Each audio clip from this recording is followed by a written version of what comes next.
IOU quest reward. Dear player, thank you for completing this quest. If this were a complete MMO, you would have received a fun reward now. Maybe next time. Best quest reward ever. Shenanigans! Back again, and welcome back to MMOMG. I finished my second week of Project Gorgon. It's roughly 30 hours of play in total now, and it's time for an update. I've broken down this episode into several topics, so let's jump right in. So first off, some general tips. Make sure to check all NPCs for any tools that they may have for sale. The tools often allow you to get bonus items and skill XP from mobs, such as skinning, butchering, compassion. Increasing your favor with NPCs that have storage often unlock more storage slots as well. Marna in Sir Buell also sells curatives for various diseases at higher favor tiers, so I suggest you should focus on her favor maybe just slightly after your NPCs that offer your primary combat skills. I also found out that the /stuck command works. I got stuck in an area you can see here in the video, and just on a lark decided to try it. The stuck command nudges your character a short distance, kind of allowing you to clip through wherever you're stuck.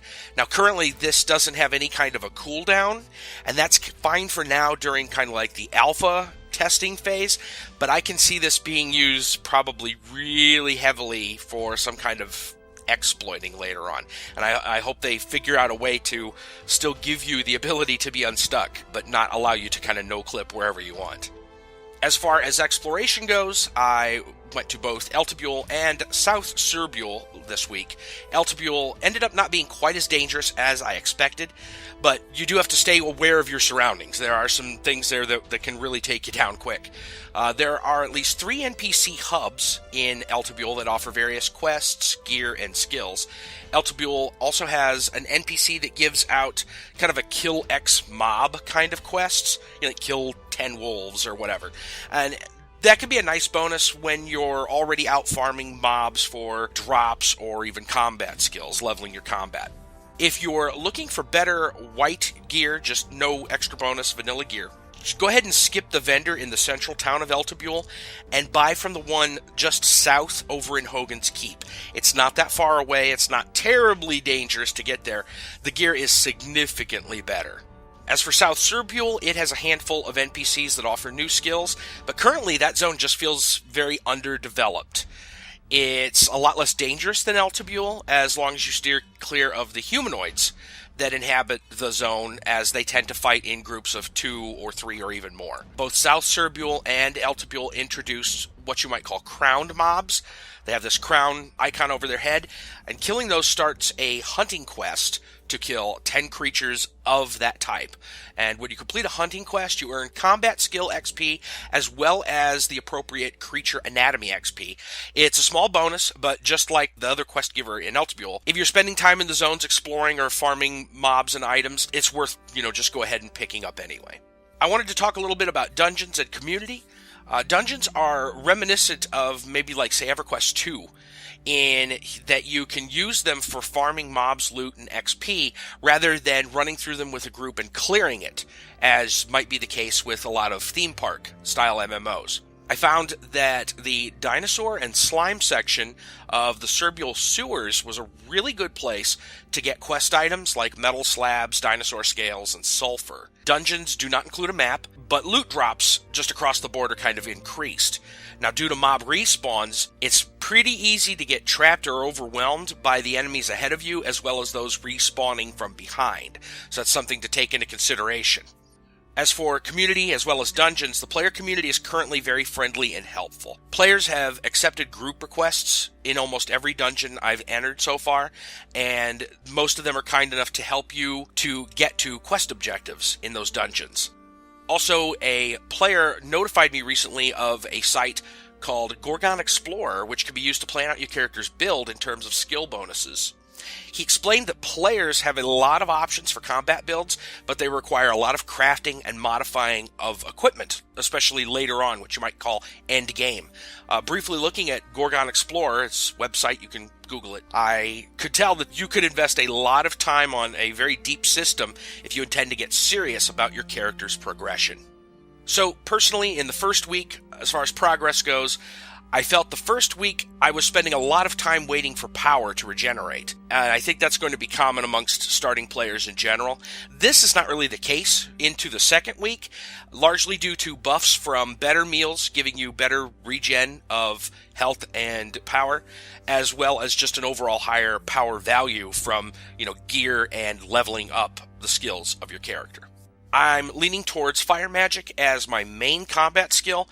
I've been informed the psychology is purposely designed to be only a support skill. You can't use it really viably as a primary skill, and that's fine. I think I'm going to go with fire magic. I will probably try to improve sword or archery as a backup, though, just because there are times when fire magic and or psychology are ineffective, depending on the circumstance. So after finishing some quests in South Sir Buell, I also learned how to dance, which is kind of cool. Performance skills provide buffs to nearby players, including the performer, and are just kind of fun to see and listen to, as you can probably see here. Getting better all the time. An extra note that I'd like to mention is when I was in Alta Buell's main town, a notice about the payment model for Project Gorgon popped up on the screen. It's mention of both a buy-to-play as well as an optional monthly subscription. I have to admit, does have me a little concerned. Recent buy-to-play titles that added a monthly payment option, most notably Black Desert, provided huge advantages over the other players, and it really turned the game sharply towards a pay-to-win type of nature. As a result, they saw a sudden plummet of their game's player base as well as their overall reputation. I encourage developers of all games, not just Project Gorgon, but all games, to really consider their payment model and be watchful of the benefits given to the optional, quote-unquote, subscribing players.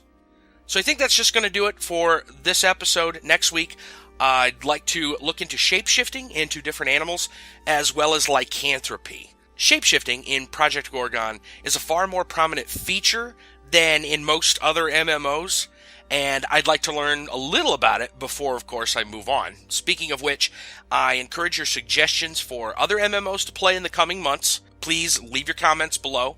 And of course, if there's enough support, maybe we'll even continue with Project Gorgon for another month. That remains to be seen, of course. Also, if you'd like to play along or watch me explore Project Gorgon live, you can do so in the evenings. That's 8 p.m. Eastern Time at my Twitch channel. That's twitch.tv/shenanigans1930. Also, remember to like and subscribe if you're enjoying this series. I thank you all so much for watching, and take care, guys.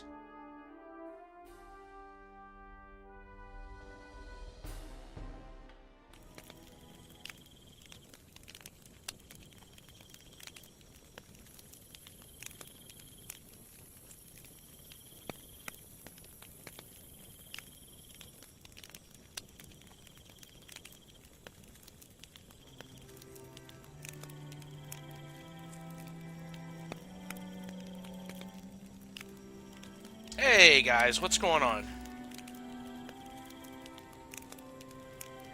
Wait, what? So a cow magically appeared, deer ran into it, and the cow disappeared? What?